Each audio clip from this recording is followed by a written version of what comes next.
I just used 3 of my 10 minutes. So this will be a thumbnail sketch, and it'll be not full, but if you have questions, challenges, anything for clarification, for disagreement, this is just to get the ideas out there, then you can sock it to me during the Q&A. You can come at me, and we can talk about it. Because some of you are thinking, I'm not an objectivist, don't you dare call me that. But just hear my case, and we can talk about it. Okay, really quickly. First of all, first problem. Not as fancy as the curtains, but it bounced in. If relativism is true, we cannot accuse others of wrongdoing. If morality is decided by the individual or the culture, I can't look at another culture and say they're wrong. I can say I don't like that, but I can never say that culture is morally wrong.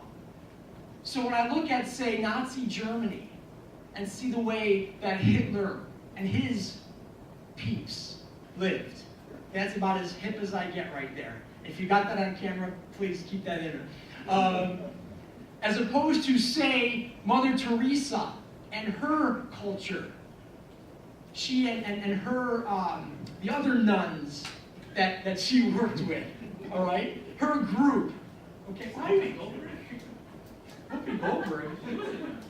Yes, different context. But all that to say is we can't look at another culture and say they're wrong. We can say we don't like that, or as an individual and say, I don't like that. I don't like the fact that you cheat on your taxes or you torture babies for fun, like Aaron said. But if relativism is true, that's what we're left with. I can't say you're wrong. I can say I don't like that, I wouldn't do that, but I can't accuse you of wrongdoing. Second one, whoa, relativists, this is a cool one. Can't complain about the problem of evil. In philosophy class, oftentimes people will argue against the existence of God because of the problem of evil. There's so much evil and suffering in the world. How could there be a good and loving God? Now, I'm not here to settle that debate or to give my view on that one way or the other right now. But I will say this, if it's a real problem, there has to be objective morality.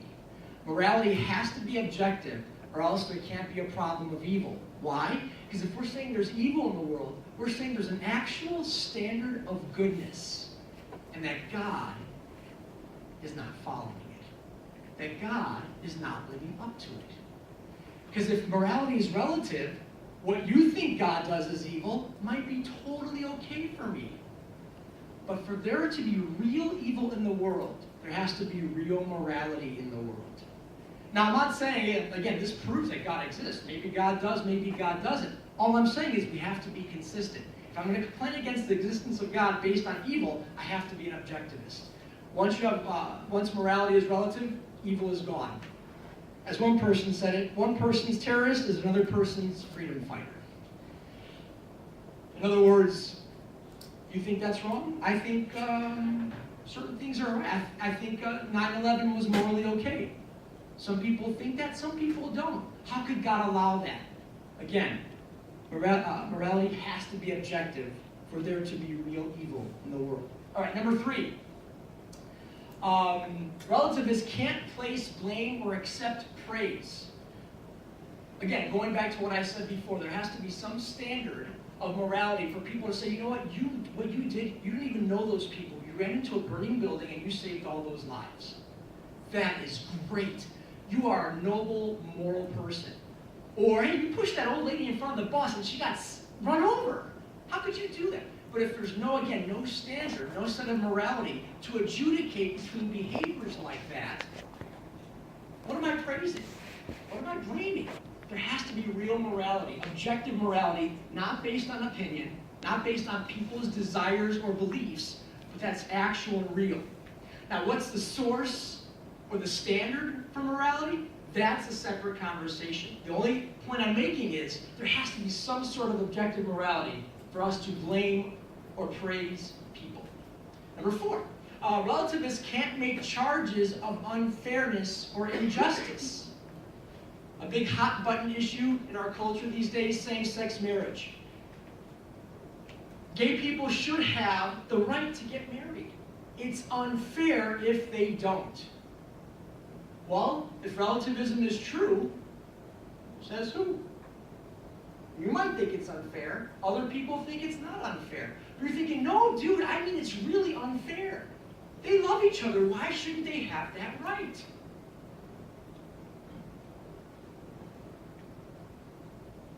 That presupposes that it's actually wrong for them to be denied a marriage license. I had a professor in college, he would say, you know, I was in my early 20s, I was saying I'm a relativist, then later that night I would be out campaigning and protesting the Vietnam War. And then you realize, wait, I'm being inconsistent. I'm saying morality is relative, but the way I'm living is otherwise, because I'm saying the war is really wrong, not just my opinion. Okay? That's number 4. Again, running through these quickly. Aaron mentioned this in his talk. Relativists can't improve their morality. We look at Martin Luther King or Gandhi. Social reformers, people who reformed their culture. But if relativism is true, they were actually immoral because they were going against what their culture thought was right. So we can say Gandhi changed his culture but didn't improve it. We can say Martin Luther King changed the culture but didn't improve it. Because again, if we're saying improve, if we say one morality is better than another, we're comparing both moralities to some standard that exists apart from those two moralities. That's objective morality. That's adjudicating between segregation and equality. Those types of things, okay? Again, much more can be said about it. I'm going to clip along here. Whoa. Yes, relativists can't hold meaningful moral discussions. This one I'll make very quickly just to say, if morality is relative, if it's subjective, why are we trying to convince each other then? Again, it goes back to the ice cream discussion. It's your preference and my preference. You like to feed starving children? I like to beat starving children. Why are you trying to convince me otherwise? If you're trying to convince me otherwise, it's because you're thinking, Peter, it's better to feed a starving child, not beat them. But for us to have a real debate, there has to be objective morality. Morality, again, existing outside just personal preference. 2 more. This one's big. We should tolerate other people's viewpoints. And this, these overlap, but not all tightly compartmentalized. But we should promote the obligation of tolerance. Here's a little secret. I learned this long ago. Once someone puts should or ought into their language, 99 times out of 100, that's moral objectivism. Because they're saying this is the way people should live, ought to live. And if we should promote tolerance, like say in our culture, we'll just stay with that for the moment. Why should I tolerate? Because to be tolerant is a moral good. Well, then if it's a moral good and we should do it, that means it's not just a matter of opinion. It's not just subjective or relative, but it's an actual moral good. But again, if there's no real obligation, if there's no real morality. I had someone once say, I think they're right about this, tolerance doesn't mean all ideas have value. Tolerance means all people have value. It's a little side point, but I threw it in for free. And the last point, oh, was that 7? That was 7 already. Why did I think there were 8? I think I had more, but that was it. As I put 7 up there. I've done this before and I had more, but just for the sake of time. So I know I said these quickly, and you might be wondering, or questions or disagreements, but during Q&A, we can talk about them more. Thank you.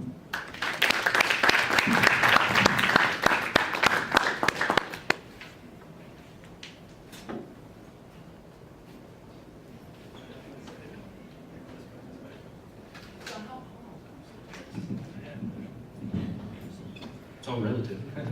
Okay, so now we're going to have some panel Q&A. Now, I have an important announcement though. If you are in everybody got that? Okay. No. If you are in Professor Michael Sigler's philosophy class, I have a sign-in sheet for you, so please sign it before you go. Is anyone in here in Mike's class. Okay, you. I'm comfortable. All right, I'll just put that right there. Just right there. Okay. All right, panel.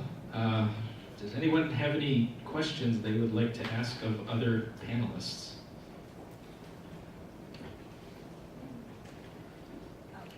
We're still thinking. Oh. Right, it's like, yeah. I have one for Aaron, actually. Okay, so you said the truth makers for moral propositions are the truth makers are God's activity, basically. Wouldn't that make morality subjective? Because morals don't exist independently of the activity of a mind. Right. I think Good. So, yeah, so I noticed that we defined objective differently. I define objective as independent of any human desire, belief, or care, or ideal or value. You define it as... How convenient. Yeah. So interestingly, if we use the definition that you use, which is fine, and you believe that God created the universe, there is no objective reality either, because everything that exists also depends upon the mind of God as well. So we use different definitions, that's why. Okay. But I want to say that some things are right and wrong independent of human opinion. And that's what Peter was arguing for. Yeah. So what would they be then if they were independent of even God's opinion? Would they be super objective? Or? Right. Yeah, some philosophers believe that there are some truths that do not depend upon the existence of any mind, such as the truths of math, 2 + 2 = 4. Why is that true? Well, who makes that true? The answer is nobody makes that true. Yes. And some people also put morality in that category. Yes. They say torturing children for fun is wrong. Who makes that true? Nobody. That's just true independent of any mind. So that's a very strong version of moral realism. It has its own problems. It's very mysterious. How would we ever come to know these kinds of truths? How do we have access to these kinds of truths? But yeah, that is one option. See, part of my difficulty with even some of the objections raised by Peter is that of course you can continue to praise and blame, but you continue to praise and blame within a context. That is to say, you can even hold God responsible for not being consistent to whatever God himself says. What I mean by that is that an object of morality is itself only has to be a little bit bigger than me. What I was trying to argue in a way was to posit this kind of, I'm not sure 2 + 2 = 4 without independent of mind, but so in a way I would posit an ontological creator even of moral facts, but because it seems to me you can get praise and blame on all kinds of levels. If you and your 3 buddies don't shake hands, if you did it wrong, what they say, man, that's wrong. And of course it's wrong only within a very small context. And again, within the context of 21st century American culture, of course you can praise and blame. But it seems to me if you're going to talk about moral objectivity, you've got to talk about praise and blame on a much grander scale than just, gosh, can you praise and blame? Because of course you can praise and blame. We do it all the time, just within our culture, within our context. So it seems to me you've got to be talking about praise and blame on a much larger level. And indeed, I think we've got to talk about moral facts on a much larger level. Well, and that's sort of what I was alluding to in the fact that, we don't need to assume that even the notion of truth and falsity or correctness or incorrectness must necessarily be understood objectively. So all the relativist has to do is just restrict the notion of moral truth. Say it's, okay, moral truth, to say true and false is true with respect, relative to. So truth and falsity still apply. Blame and praise still apply. But we just discard the assumption that these concepts by themselves are objectively based. But we can still use them as long as, but if somebody asks us, okay, are they necessarily objective? Well, no, of course not.